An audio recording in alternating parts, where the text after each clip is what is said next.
এইমাত্র পাওয়া খবর, গ্রেপ্তার নুসরাত ফারিয়া নেওয়া হচ্ছে ডিবি কার্যালয়ে। কিন্তু হঠাৎ করে কি কারণে নুসরাত ফারিয়াকে গ্রেপ্তার করা হলো জানেন কি? যে কুকীর্তির কারণে নুসরাত ফারিয়াকে গ্রেপ্তার করা হয়েছে, যে সমস্ত আওয়ামী লীগের নেতাকর্মীর সাথে গোপন সম্পর্কে মেতেছিলেন এই অভিনেত্রী।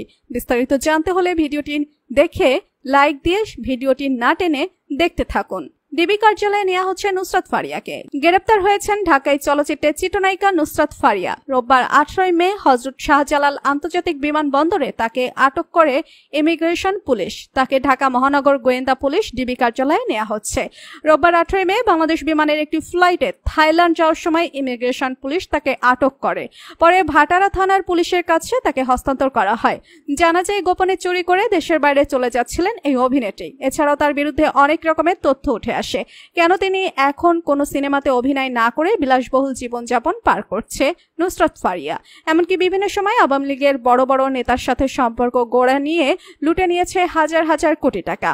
তাই তো তাকে গ্রেপ্তার দেখানো হয়েছে এবার।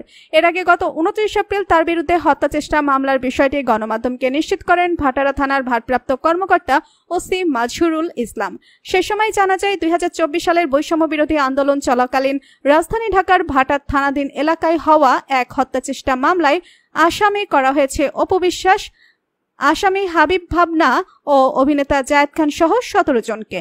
মামলা সূত্রে জানা যায় সাবেক প্রধানমন্ত্রী ও আওয়ামী লীগ সভানেত্রী শেখ হাসিনা এবং তার সরকারের সংশ্লিষ্ট 283 জন ও অজ্ঞাতনামা 3 থেকে 400 জনের বিরুদ্ধে ঢাকার সিএমএম আদালতে মামলাটি করেছেন এনামুল হক।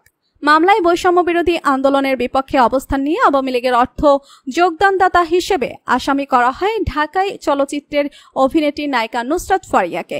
তাই তো এবার কঠিন বিপদের মুখে পড়েছে নুসরাত ফারিয়া। এমনকি ইতিমধ্যে একাধিক নেতার নাম জানা গিয়েছে তার কাছ থেকে। তবে কি এবার ফাঁস হচ্ছে সকল রাঘব বোয়ালের নাম?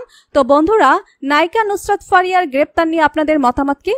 তবে কি আওয়ামী লীগের নেতাদের সাথে নুসরাত ফারিয়ার যোগাযোগ ছিল, যে কারণে তাকে গ্রেপ্তার দেখানো হয়েছে? এ বিষয় নিয়ে আপনাদের মতামত কমেন্টস করে অবশ্যই জানাবেন আমাদেরকে। ভিডিওটি ভালো লাগলে লাইক, কমেন্ট ও শেয়ার করতে ভুলবেন না। আর আমাদের চ্যানেল ও ফেসবুক পেজটি ফলো করে আমাদের সাথেই থাকুন।